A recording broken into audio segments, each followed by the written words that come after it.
A principios del siglo XX, Europa era gobernada por monarquías emparentadas entre sí y vivía con una confianza ciega en el progreso ilimitado de las ciencias y de las artes.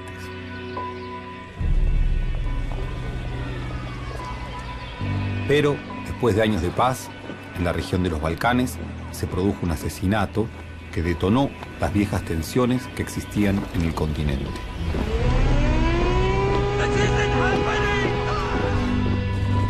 En 1914 estalló la guerra, un conflicto que movilizó a 60 millones de soldados y dejó 10 millones de muertos.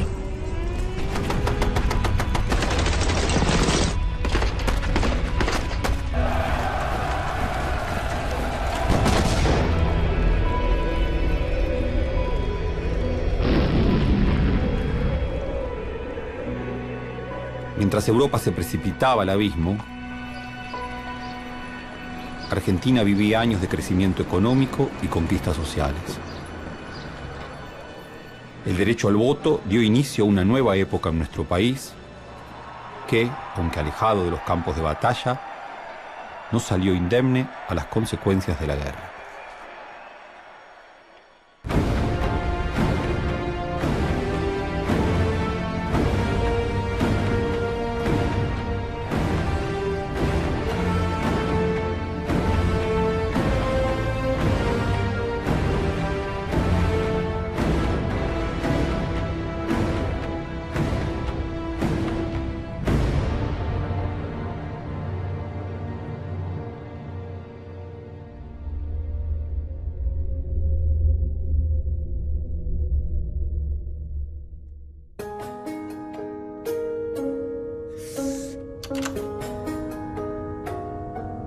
Este palacio en el que estamos, en una de las zonas más distinguidas de la ciudad de Buenos Aires, comenzó a construirse en 1911 y terminó de construirse en 1917.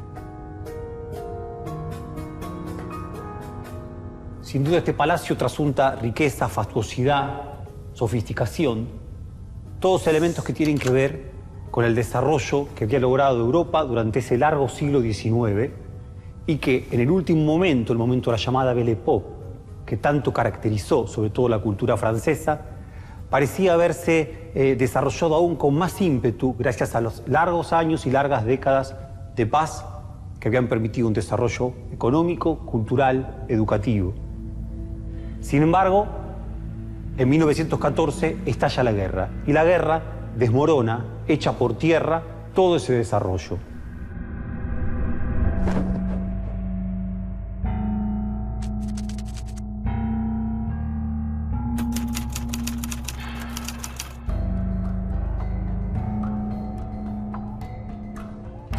En junio de 1914 fue asesinado en Sarajevo el archiduque Francisco Fernando. El heredero de la corona del Imperio Austrohúngaro murió en manos de Gavrilo Princip, un nacionalista de origen serbio que se oponía a que Bosnia dependiera del Imperio Austrohúngaro. El magnicidio produjo un efecto dominó. La Rusia del zar Nicolás apoyó a su aliado histórico, el Reino de Serbia. Francia se sumó a Rusia, que era su aliada. Alemania salió en defensa del Imperio Austrohúngaro y avanzó con sus tropas sobre Bélgica. La ocupación del territorio belga precipitó el ingreso de Gran Bretaña, junto con franceses y rusos. En menos de un mes, los dos bandos aliados entraron en guerra.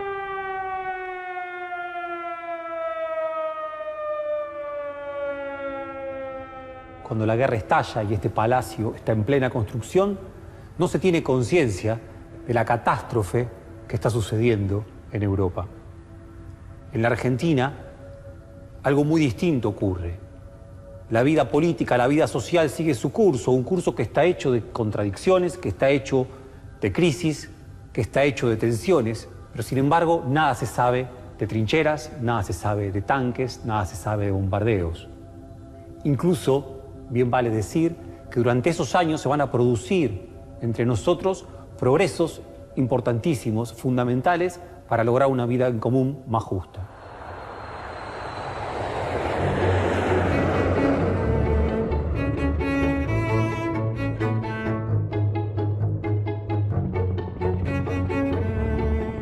1912, 2 años antes del inicio de la guerra, en Argentina se aprobó una ley decisiva. La ley Sáenz Peña proclamaba el voto secreto y obligatorio para la población masculina en todo el territorio nacional. Era el fin del fraude electoral promovido por los gobiernos conservadores. 2 años más tarde, mientras Europa se precipitaba al abismo, los argentinos iban a las urnas por primera vez en las elecciones de turno de 1914. Además, el país experimentaba años de crecimiento demográfico y desarrollo económico. La situación económica argentina antes de la Primera Guerra Mundial era muy buena y sobre todo cada año iba con algunos vaivenes siendo mejor. Crecieron las exportaciones, crecieron las importaciones y sobre todo creció el ingreso per cápita de la población. Una cosa bastante impresionante pensando la cantidad de inmigrantes que llegaron en el periodo, sobre todo de 1902 a 1913. La sociedad argentina era una sociedad cosmopolita ya desde la década de 1880 y tenía una fuerte componente migratorio. En la ciudad de Buenos Aires, el 49% de la población era de origen inmigrante, según el último censo, el censo que se levanta poco antes de la guerra, y en el caso de la nación en su conjunto llegaba al 30%.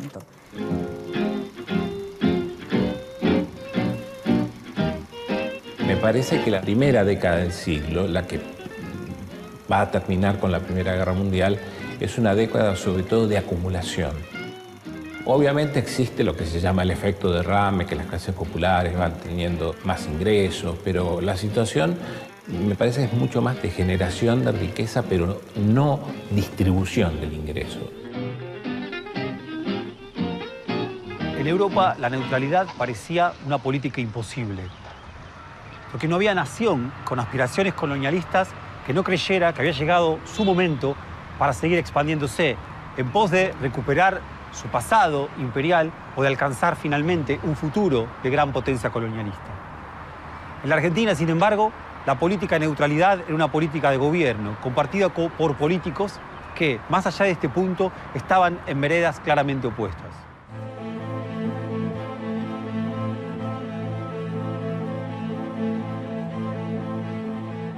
La guerra, en relación con la historia argentina, tiene dos partes. Un gobierno conservador, que es el de Victorino de la Plaza, y a partir del 12 de octubre del 16, el gobierno radical. Ningún país latinoamericano entra en guerra. Entonces, esta neutralidad no es tan rara.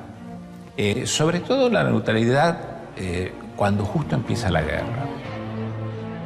Argentina era un país agroexportador, era una economía abierta que estaba muy dependiente de los ciclos económicos externos, es decir, cualquier alteración en el comercio internacional tenía repercusiones en Argentina.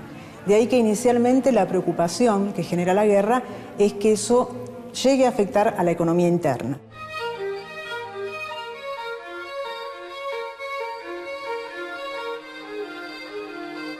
El inicio de la guerra, lejos de afectar el comercio de alimentos con los países beligerantes, aumentó su demanda. Argentina, que se había insertado en la orquesta de las naciones que proveían alimentos, intentaba mantenerse al margen de la guerra para comerciar con cada una de las potencias involucradas.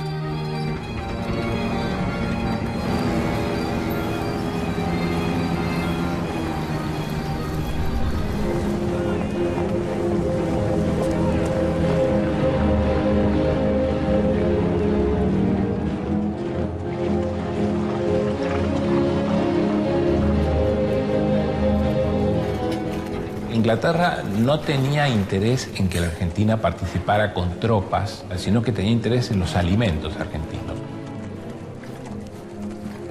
Argentina exportaba mucho a Alemania, exportaba a Francia, exportaba a Bélgica. Muchas de estas exportaciones después iban a parar a otros países, pero Gran Bretaña sin duda era el principal comprador de la Argentina, sobre todo en el rubro de las carnes. Se suponía que Alemania se beneficiaba de la neutralidad, puesto que Argentina no iba en ningún momento a romper relaciones con las potencias aliadas. Lo mejor, lo más conveniente para Alemania también era una posición de neutralidad antes que de una posición beligerante de Argentina. Entonces, en general, fue una política que sirvió a ambos bandos, pero siempre con presiones en muchos casos para tratar de limitar el alcance de esa neutralidad.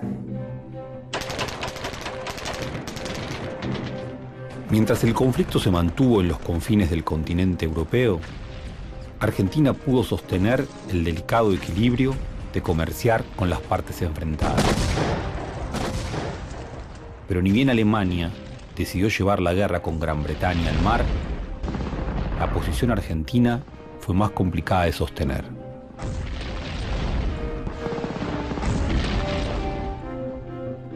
El problema de proveer a Alemania es que Alemania estaba rodeada. El problema de Alemania en la Primera Guerra es un problema geopolítico que siempre obsesionó a los alemanes. No solo quedar entre dos frentes, sino además quedar encerrado dentro del continente sin posibilidad de surtirse de sus escasas pero existentes colonias. Lo que van a tratar de hacer los alemanes con la guerra submarina despiadada es aplicarle el mismo sistema a Gran Bretaña. Cómo cercar a un país para que la población civil del país sienta directamente los efectos del racionamiento y del hambre. 1917, que implica el inicio de la guerra submarina, va a empezar a impactar sí negativamente, porque ahí el comercio se va a ver afectado, va a haber hundimiento de barcos mercantes, está mucho más complicada la ruta comercial con Europa y por lo tanto va a inaugurar una fase en la cual empieza a haber mayor conflictividad social y un mayor impacto negativo de la guerra en la economía.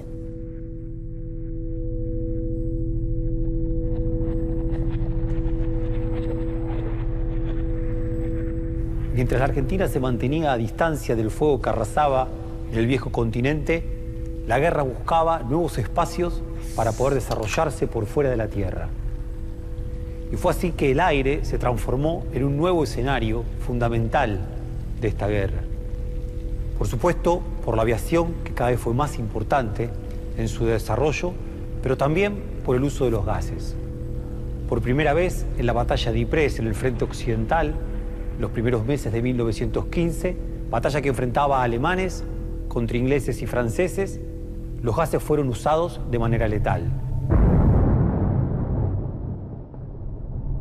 Una nube de más de 6 kilómetros de ancho que, expandida por el viento, obligaba a los soldados que no podían sino respirarla a caer uno tras otro fuera de combate.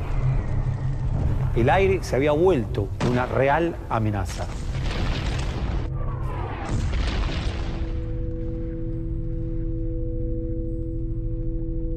Señalaba Paul Valéry que la dulzura de vivir había quedado definitivamente atrás.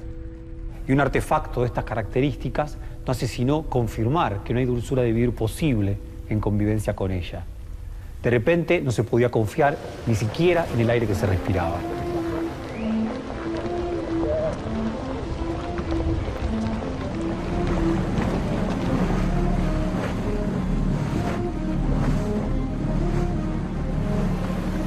Así como la guerra se expandió por el aire, también lo hizo por el mar. Y además llegó hasta allí donde casi no se imaginaba que llegaría, por ejemplo, a las Islas Malvinas. Al comenzar la guerra, Alemania tenía sus flotas establecidas en las colonias de ultramar. La escuadra del Oriente Medio, al mando del almirante Maximilian von Spee, recibió instrucciones de dirigirse a las Islas Malvinas, un enclave estratégico en donde los ingleses se abastecían de carbón. Para llegar a destino, debían bordear las costas de Chile, y en Valparaíso, von Spee fue sorprendido por la presencia de acorazados británicos. En su camino hacia hacia las Islas Malvinas. Recibe información de que había algunos británicos, de que había buques británicos en la zona sur de Chile. Graf Spee va en su búsqueda, los encuentra y ahí se va a entablar ese duelo entre ambas escuadras.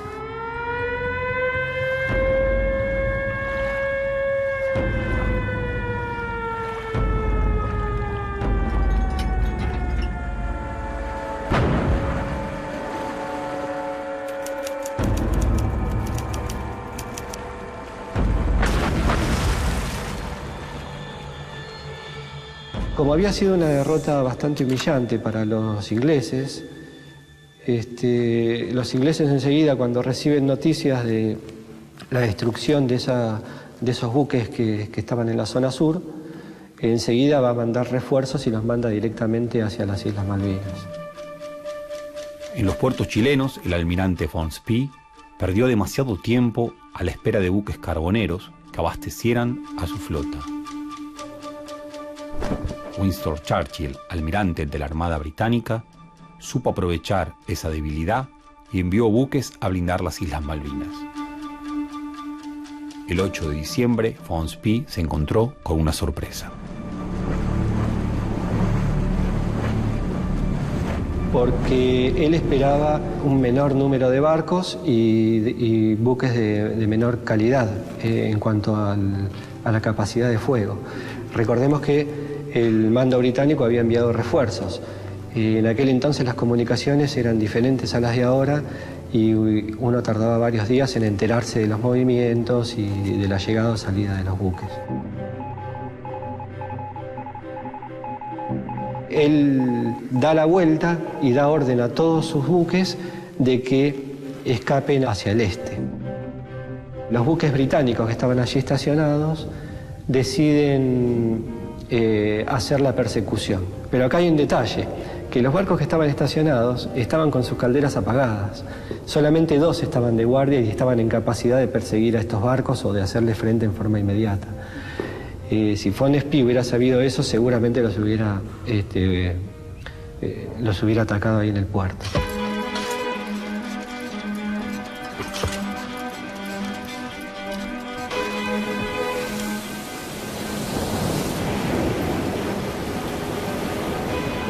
Para aproximadamente las 4 de la tarde ya los tenían ubicados y bueno, se van a dar los primeros combates. En este caso, la escuadra británica era muy superior a la alemana.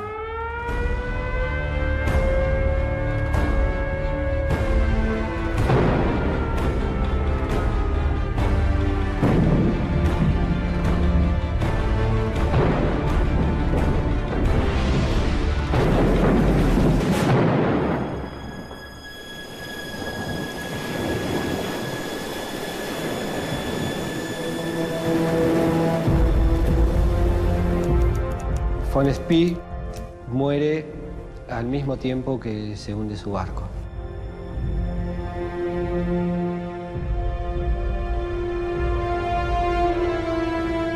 Que las flotas se enfrenten en lugares tan alejados de sus metrópolis nos está demostrando que es una guerra mundial, por lo menos en sus efectos económicos y territoriales, y que efectivamente, si algo sabía el alto mando naval alemán y lo sabía el alto mando británico, era que se necesitaban controlar o neutralizar lugares muy lejanos.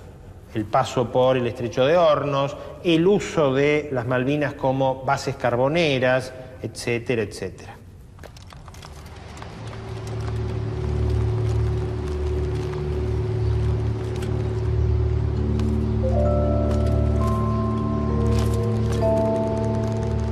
En 1917, en las trincheras, la guerra estaba plenamente estancada.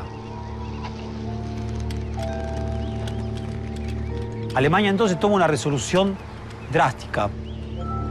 Declara la guerra submarina total para interrumpir ese trato comercial que de Estados Unidos socorría fundamentalmente a Inglaterra. Al mismo tiempo, Alemania toma una decisión si se quiere, por fuera del libreto, si se quiere, por fuera de lo imaginado como propio, ¿sí?, de ese imperio.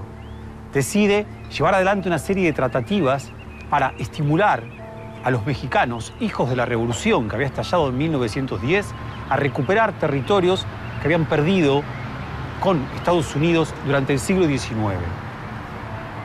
Una cosa más la otra alerta enormemente a la opinión pública norteamericana. El peligro que deparaba para ellos la guerra submarina total, más la amenaza de que los mexicanos pudieran abrir un nuevo frente contra Estados Unidos en alianza con Alemania. Finalmente, entonces, la opinión pública norteamericana y el Congreso aprueban que Estados Unidos entre a la guerra.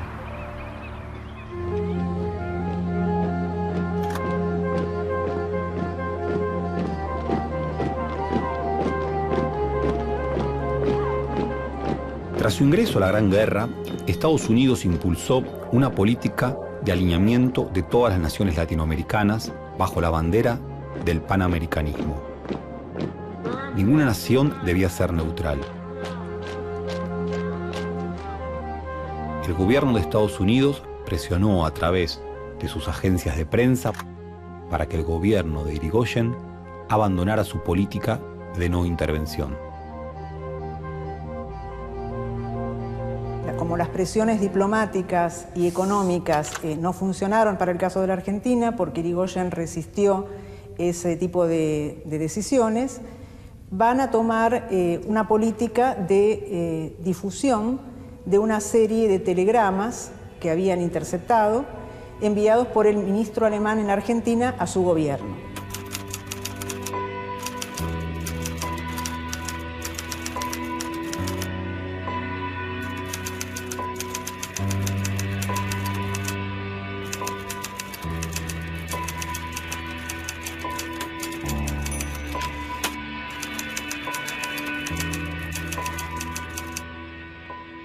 Los efectos de la guerra llegan a repercutir de alguna manera en la Argentina cuando Argentina, tan lejos pero proveedora de las potencias, va a ser interpelada, por decirlo de una manera fina, por que se tome noticia de los telegramas alemanes que sugerían hundir sigilosamente los barcos argentinos en alta mar y preferentemente no dejar ningún tipo de sobreviviente.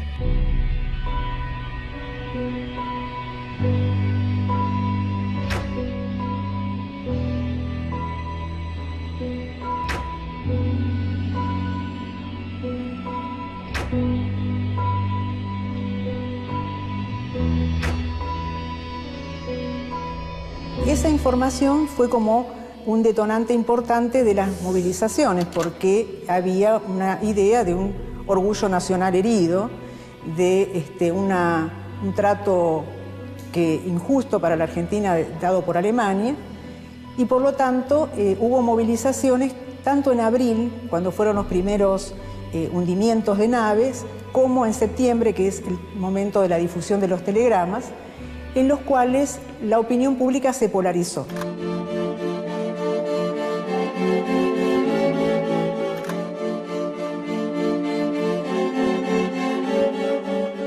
Con Irigoyen empieza esta idea de lo que él llama la neutralidad activa, es decir, que hay que promoverla y hay que decir, la Argentina tiene esta posición como una cuestión moral, no como una cuestión como para Victorino de la Plaza no importaba, los ingleses no presionaban.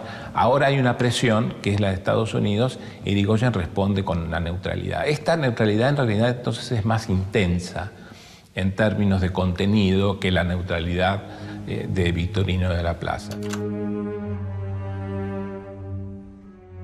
A pesar de las presiones, Argentina se mantuvo neutral.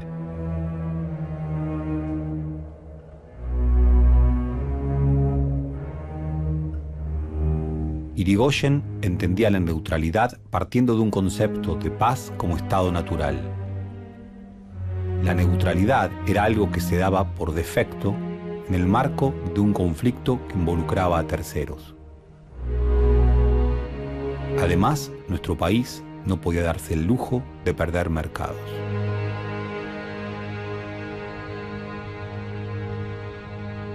Yo tengo la idea de que la neutralidad argentina, en una guerra total que abarca todo el mundo, la única forma de ser neutral es salir del planeta.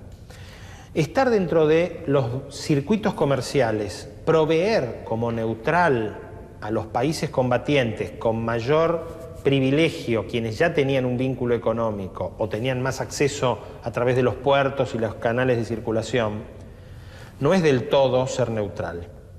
Ser neutral es una forma suave de no verse comprometido hacia adentro de tu nación, pero poder colaborar con quienes habitualmente habías estado colaborando. En realidad es una neutralidad bastante tironeada por parte de las potencias, porque siempre trataron, sobre todo a partir de 1917, que o se abandonara o que se diera un trato preferencial a las potencias aliadas en detrimento de Alemania. La postura argentina trataba de mantener la imparcialidad y de servir, en todo caso, comercialmente a ambos bandos y en última instancia a sí mismo, ¿no? A ampliar la red de contactos comerciales del país.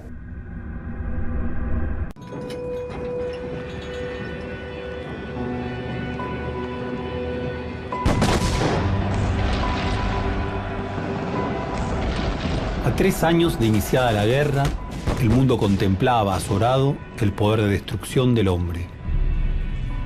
Entre soldados agotados, batallas imposibles con miles de muertos y submarinos al acecho de barcos mercantes, una revolución comenzaba a gestarse.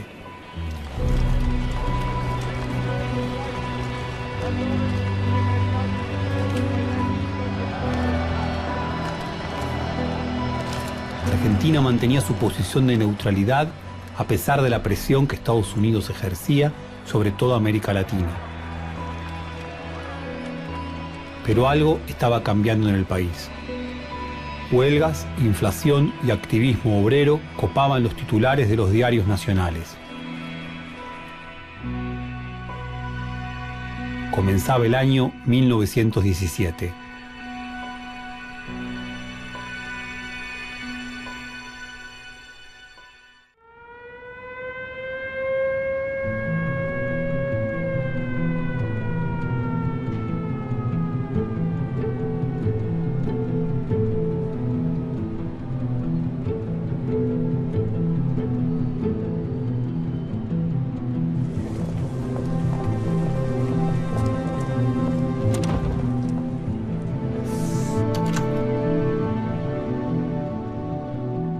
La guerra que sacude el mundo llega a través de las noticias de los diarios.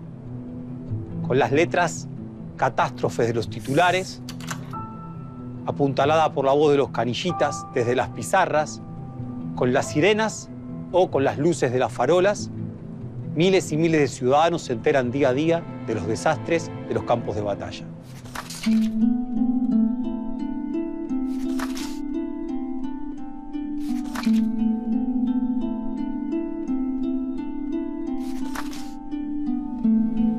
...1917 es el año en que se empieza a descubrir que los cambios que trae aparejado la guerra serán duraderos e influirán en todo el mundo.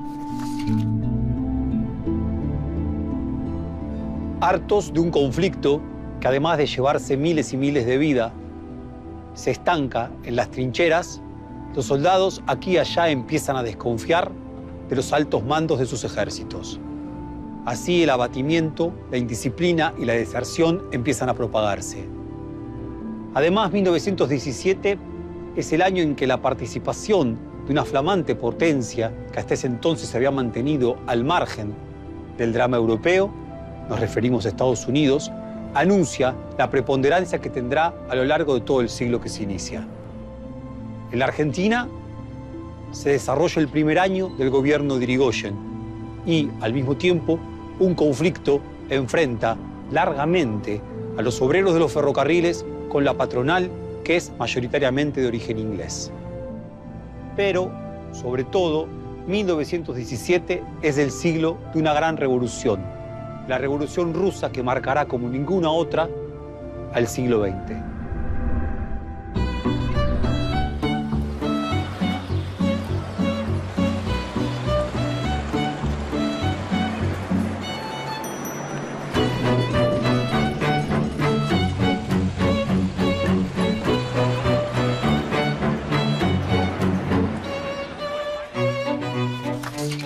La sociedad argentina estaba ávida de información sobre los avances de la guerra. Sin televisión y con la radiofonía en estado embrionario, la prensa gráfica fue el canal para seguir el pulso de los acontecimientos bélicos.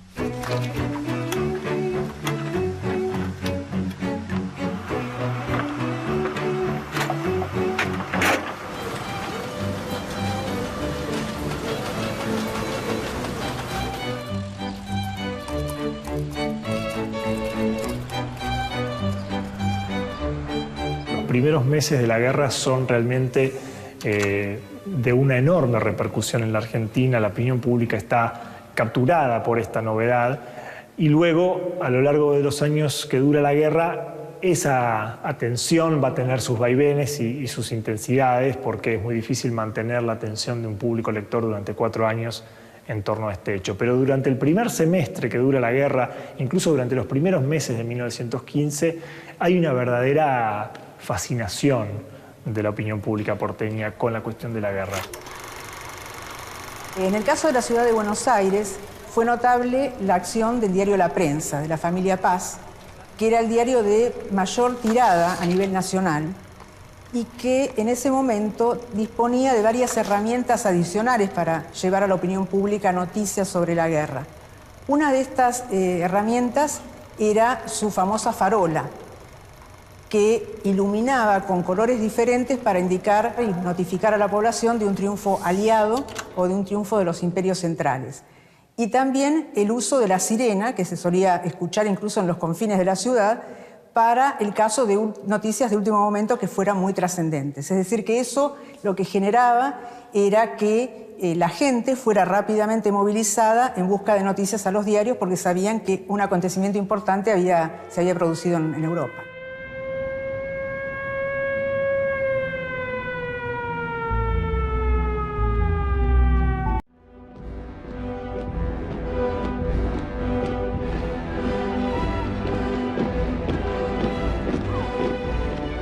Rusia ingresa en la Primera Guerra Mundial formando parte de la Entente, o sea, de lo que comúnmente se llama como el lado aliado, digamos, ¿no? Y se trataba de un país básicamente campesino, ¿sí? Con un enorme porcentaje de población rural que estaba en niveles de explotación muy agudos, lo cual, digamos, en la entrada de Rusia, que era una autocracia, un régimen que bien podía ser calificado de absolutista y que bien podía ser alineado con el pasado feudal, del lado de las naciones llamadas progresistas, democráticas y liberales, bueno, hacía un cuadro más complejo, digamos, ¿no? No estaba tan claro quién era el bando civilizado y quién era el bando reaccionario en el conflicto, ¿no? La Gran Guerra y la Unión Sagrada, que en Rusia significaba unión alrededor de la figura del zar, disimuló las fisuras que socavaban el edificio social ruso.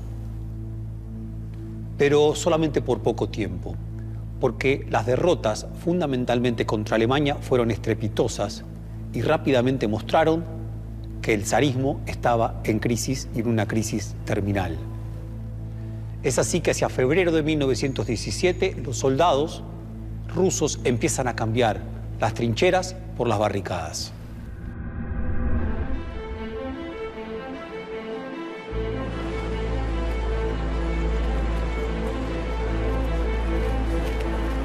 La revolución empieza en las ciudades, empieza en San Petersburgo un 8 de marzo, porque en general se habla de la revolución proletaria, pero es el Día Internacional de la Mujer. Ya las huelgas que venían protagonizándose desde los días antes de las movilizaciones, ese día cobran mayor envergadura porque las mujeres salen como mujeres, arrastran a gran parte de los trabajadores a la movilización y en lo que va a ser el enfrentamiento con las tropas reales intervienen las tropas de los regimientos posicionándose del lado de los trabajadores, ¿no? Como cuenta uno de los testigos de la época, salí del regimiento como un soldado del zar, volví como un revolucionario, ¿no? Ese clic, ese cambio, que siempre es un cambio subjetivo, es clave en el proceso revolucionario ruso.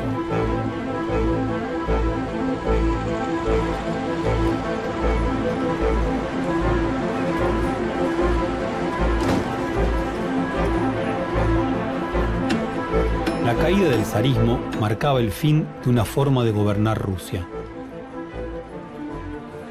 Pero era solo el inicio de un proceso de radicalización de toda la sociedad, en su gran mayoría campesina.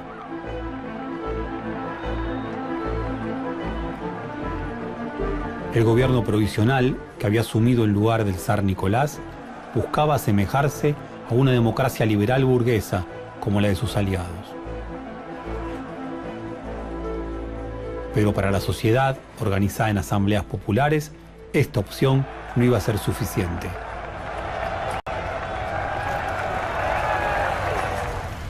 El primer gobierno que surge de la Revolución de Febrero es un gobierno que se arma con gente del Partido Cadete, que era el Partido Liberal Burgués, y algunos aristócratas, que son los que incluso le aconsejan al zar que abdique. Y muchos piensan, incluyendo por ejemplo los socialistas argentinos, que el camino que empezaba en febrero de 1917 era un camino hacia la instalación de un régimen democrático representativo al estilo inglés, francés, norteamericano, argentino desde 1916, es algo así, digamos, ¿no? O sea, todos ven esa clave en la Revolución de Febrero, digamos, ¿no? O sea, una revolución que va a instalar o que va a abrir el paso a un régimen democrático representativo en Rusia y va a modernizar lo que a Rusia le falta modernizar, su régimen político.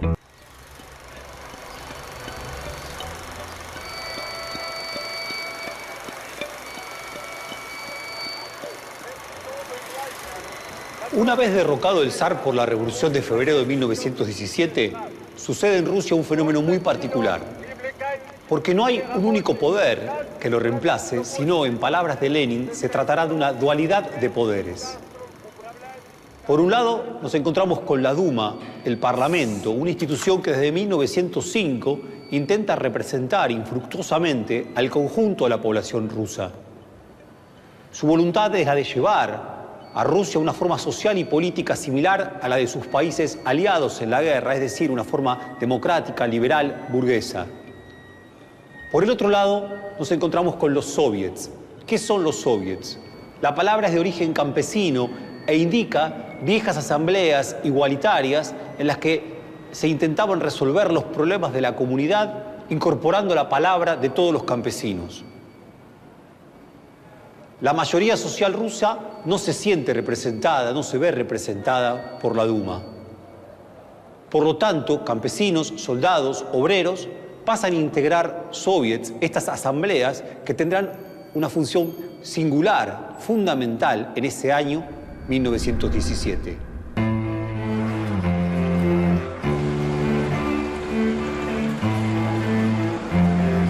Sin zar, con una Duma débil, ajena a la idiosincrasia del pueblo ruso, son los soviets los que pasan a decidir la vida cotidiana de lo que transcurre a lo largo de ese año. La dualidad de poderes, no obstante, solo se mantendrá hasta octubre de 1917, porque en ese mes, de la mano de los bolcheviques de Lenin, todo el poder irá a manos de los soviets.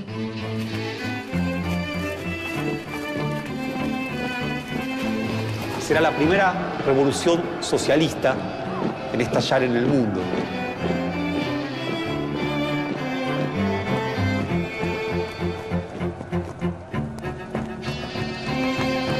Y su primer medida será la de sacar a los hombres rusos de los frentes de guerra y firmar la paz con Alemania.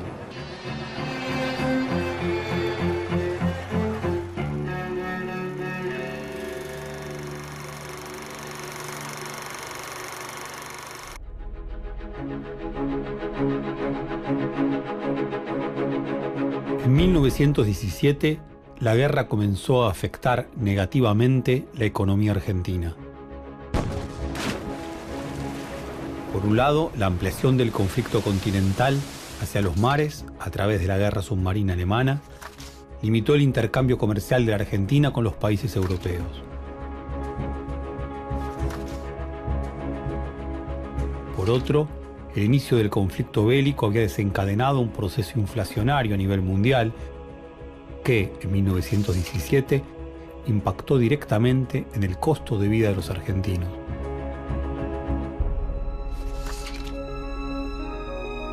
Así, el flamante gobierno de Irigoyen, que que había acercado la política a nuevos actores sociales, principalmente obreros y clase media urbana, empezó a sentir sus reclamos y exigencias ante el nuevo panorama económico. La Revolución Rusa tuvo un impacto un tanto tardío en Argentina, pero más allá de lo difuso que podía ser la percepción de lo que significaba la revolución, generó un nuevo activismo entre los sectores obreros y al mismo tiempo alimentó los temores de la élite política, de esa élite que había gobernado hasta 1912, que había sido desplazada del poder y que ahora temía que bajo el influjo de la revolución las masas no solo votaran al radicalismo, sino que pudieran volcarse hacia el comunismo, hacia una opción mucho más extrema. ¿Por qué? Porque el movimiento obrero está creciendo, organizándose, crece el número de afiliados, crece el número de huelgas, crece la combatividad, crece el tipo de demanda, que no son solo salariales, sino control del lugar de trabajo, control de los empleados, permanencia de los delegados, inmunidad de los delegados. O sea, empiezan a haber una serie de demandas que disputan al capital, donde el capital quiere ser amo total, ¿no? Y donde había sido amo total prácticamente hasta el día de ayer. Entonces, es como que la Revolución Rusa ahí se le transforma en ese fantasma a las clases dominantes. Y de hecho hay un tema que es bien significativo, que es cómo se va a nombrar a la Revolución Rusa, ¿no?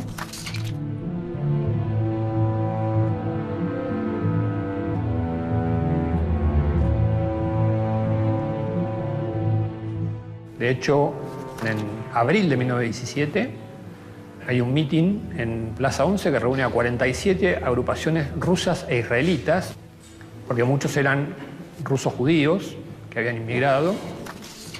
Se moviliza, va hasta la Plaza Lavalle y la policía le prohíbe las banderas rojas. No se puede manifestar con banderas rojas, que es una manera de impedir que la palabra comunista aparezca. La palabra comunista no me estoy refiriendo al partido ni a ninguna formación partidaria, sino a esa palabra que Marx había nombrado como el movimiento real que viene a abolir el estado de cosas, ¿no? Como ese movimiento real. Y ese aparece como un fantasma en febrero y se agudiza con la Revolución de Octubre y el acceso de los bolcheviques al poder. Y hasta esto se puede ver en la cultura popular más amplia. Por ejemplo, hay un tango de Manuel Romero de 1928 que se llama Se viene la maroma. ¿Qué es la maroma? La maroma, como dice la letra, es la maroma sovietista. Es la que va a hacer del bacán uno más de todos en el reparto igualitarista, ¿no? Ya está, llegó, no hay más que hablar, se viene la maroma sovietista. Los zorres están hartos de morfar salame y pan, y hoy quieren comer ostras con sauternes y champán. Aquí, mi Dios, se va a plantar el día del reparto a la romana, y hasta tendrás que entregar a tu hermana y para la comunidad. En noviembre de 1918 se disparan los últimos proyectiles de la Primera Guerra Mundial. Ganan los aliados, la Entente, pero el agotamiento es mayúsculo. La sociedad europea, que había enarbolado los valores de la razón y los valores humanistas, ha producido un desastre mayúsculo que ahora la hace temblar a ella misma. Es por eso que Paul Valéry se pregunta si Europa pasará a ser efectivamente lo que tan solo es. Apenas un cabo de ese continente mayor que es el continente asiático. Pero la guerra termina realmente en noviembre de 1918, porque para alcanzar la paz, Alemania va a ser responsabilizada exclusivamente de los desastres del conflicto. Se hace evidente que las potencias que con tanta dificultad la derrotaron en el campo de batalla, ahora quieren hacerla declinar políticamente.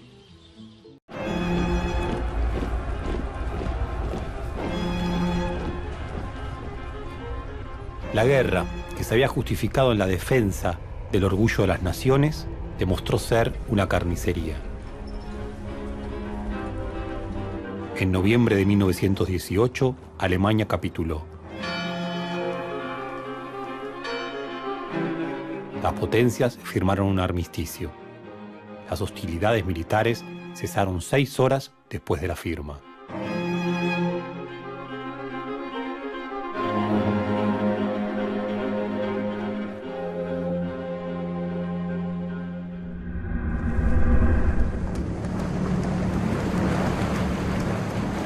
La guerra llegó a un punto en que se mantenía porque no se sabía cómo salir de ella. Hasta que al final cae de Maduro y estás igual o peor que al comienzo de la guerra. El fenómeno de la Revolución Rusa actualiza algo que se dijo al comienzo de la guerra. Cuando la guerra no se puede parar y triunfa lo que en Francia se llama la unión sagrada, primero somos franceses y después propietarios y proletarios, patrones y obreros, algunos socialistas, cada vez más en rayé, entre ellos Lenin, sostenían, bueno, esto no volverá a ser una guerra civil hasta que no termine toda la guerra y hayamos pasado todos los horrores.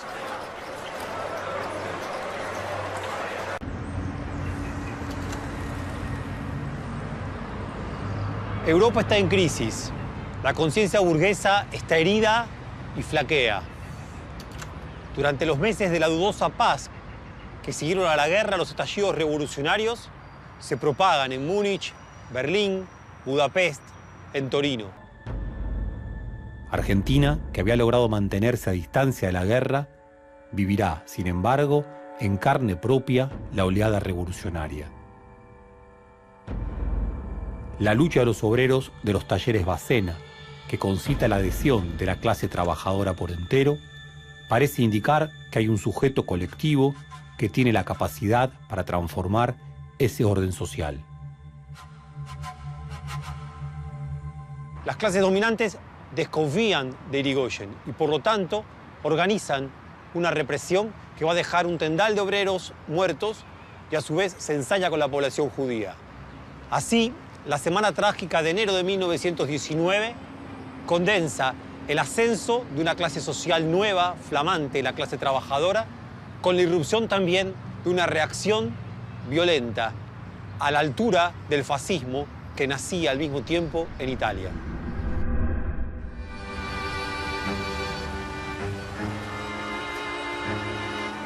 No habían pasado siquiera 2 meses del fin de la guerra cuando en Argentina los obreros de los talleres Bacena se declararon en huelga.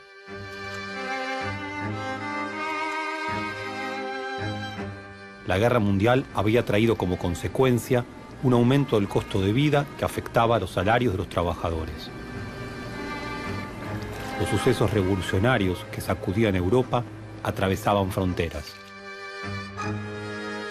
En enero de 1919 comenzaba la Semana Trágica.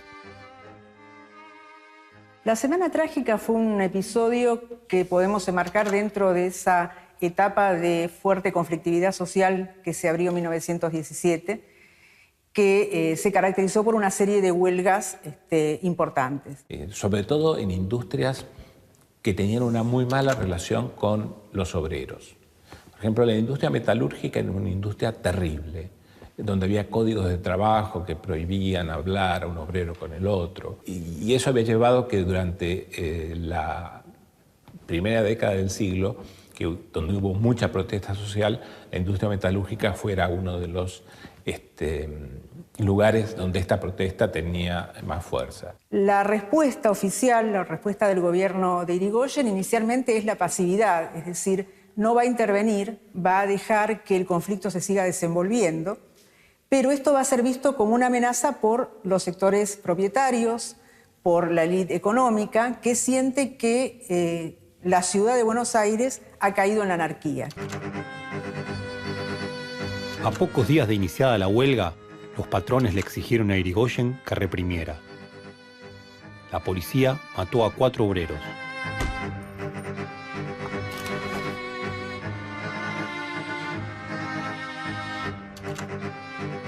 Cuando una caravana acompañaba su funeral, esta fue atacada por las fuerzas de seguridad que asesinaron a 20 personas. Ese mismo día se declaró la huelga general. Allí comenzaron los hechos verdaderamente trágicos.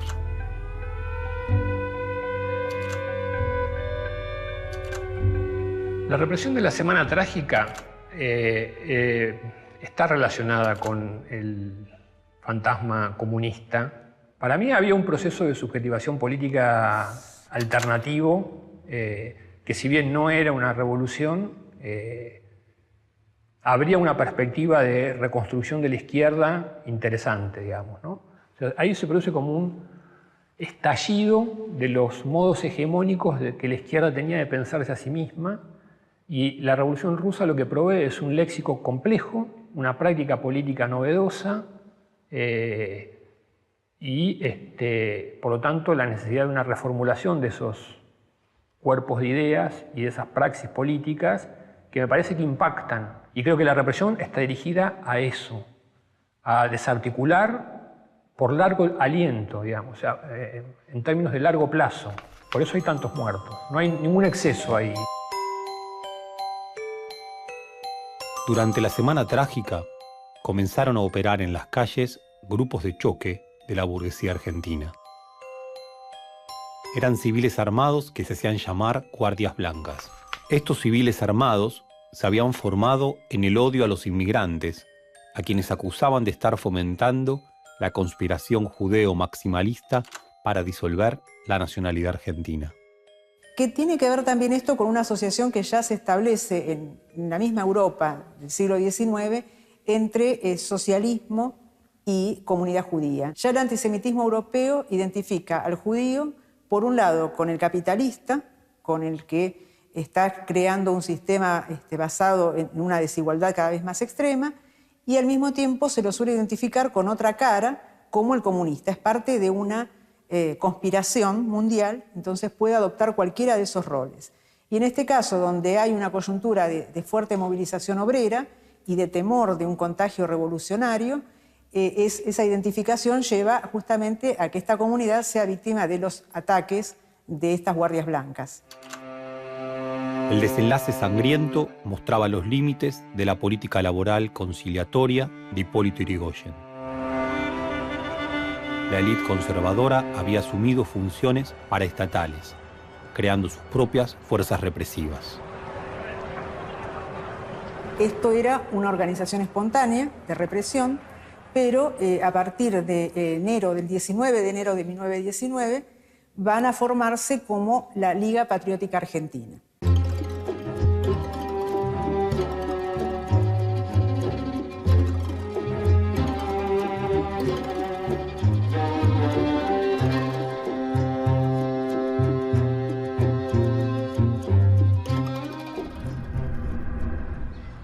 El surgimiento de organizaciones antiobreras como la Liga Patriótica Argentina, dispuestas a ejercer la violencia por la mano propia y a quebrantar la ley, constituyen una marca contundente y claramente debilitante para la experiencia democrática que recientemente se había iniciado. El 28 de junio de 1919, a 5 años del asesinato del archiduque Francisco Fernando en Sarajevo, se firma el Tratado de Versalles. Alemania fue humillada. Una de las cláusulas establecía que los germanos eran moral y materialmente responsables de haber causado la guerra. Por eso debían desarmarse, perder territorio y pagar indemnizaciones exorbitantes. Las durísimas condiciones exigidas a Alemania por el Tratado de Versalles funcionaron como una bomba de tiempo para el gobierno socialdemócrata de la República de Weimar. Era la paz deshonrosa. La guerra termina con un armisticio, no termina con una rendición. Un armisticio es vos y yo quedamos donde estamos, lo comido por lo servido. Yo te rompí, vos me rompiste. Pero el armisticio luego se convierte en la paz de Versalles. Bueno, el Tratado de Versalles le impuso a Alemania condiciones muy duras, entre ellas las reparaciones de guerra. Es decir, tenía que pagarle a los países a los que les había generado un daño físico, sobre todo Francia, en segundo lugar Bélgica, una cantidad muy grande. El Tratado de Versalles significó la creación de un nuevo mapa en Europa a partir de las ruinas de los grandes imperios que habían participado de la guerra. La disolución del Imperio Austrohúngaro, la disolución del Imperio Alemán, la del Imperio Otomano, hace que queden territorios con poblaciones muy diversas étnicamente, que van a ser reorganizados y distribuidos en más de 20 estados en lo que sería Europa Central y Oriental. Y esto va a ser un caldo de cultivo muy importante para el desarrollo de un nacionalismo mucho más extremo, mucho más racista, y que va a reclamar una revisión de ese Tratado de Versalles a lo largo de la década del 20 y del 30. La línea del 18 a la Segunda Guerra Mundial es que sí había una clara conciencia por parte de los negociadores de Versalles de que ponerle peores condiciones a Alemania era pan para hoy y hambre para mañana. Francia pedía las peores condiciones, un revanchismo realmente delirante. Gran Bretaña, en la delegación de Gran Bretaña iba un señor que se llamaba Keynes, negociando y diciendo no podemos pedir estas cosas porque lo que vamos a conseguir con esto es irritar más a la potencia derrotada. Eso lleva a Versalles. Y en Versalles es un desquite. Es una paz que va a llevar a que la resistencia de los derrotados sea más terrible y más costosa que haber realizado a un acuerdo más equitativo.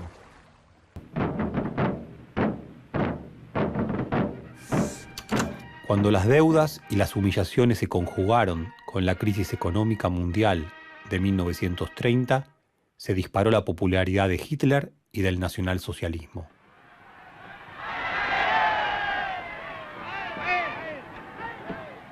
Mein Führer, ich melde 52.000 Arbeitsmänner zum Appell angetreten. Heil, Arbeitsmänner! Tanto Mussolini como Hitler terminan la guerra como veteranos. Y en esa condición hay no menos de 15 o 20 millones de varones en Europa, en condición de veterano. Y van a tener un peso político, su experiencia en la guerra, las solidaridades soldadas en las trincheras, el haberse jugado la vida o la leyenda al respecto. Kameraden, die Rotfront und Reaktion erschossen! Ihr seid nicht tot! Ihr lebt in Deutschland!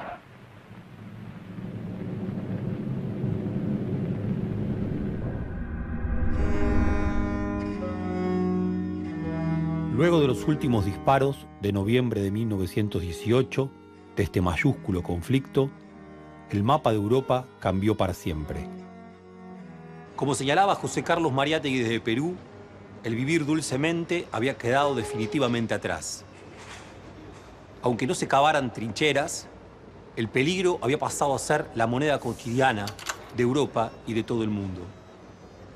Por eso son cada vez más los historiadores que señalan que la Guerra del 14 no concluyó en 1918, sino que se continuó prácticamente sin interrupciones hasta el final de la Segunda Guerra Mundial en 1945. Si pensamos, además, en nuestro continente americano y en Asia y en África, el peligro fue también una constante. Los conflictos constituyeron el escenario del siglo XX.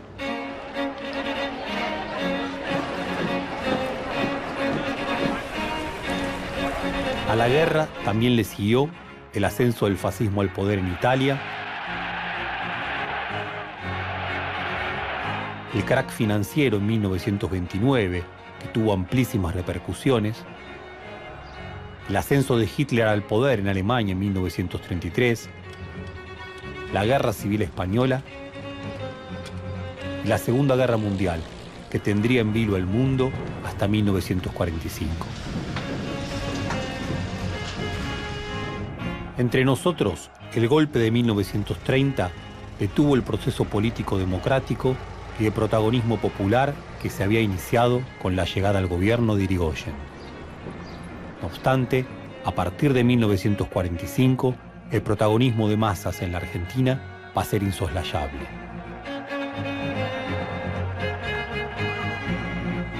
Se puede decir que la guerra puso en movimiento a los pueblos, en primera instancia con fines patrióticos, pero fines que prontamente se transformaron en revolucionarios.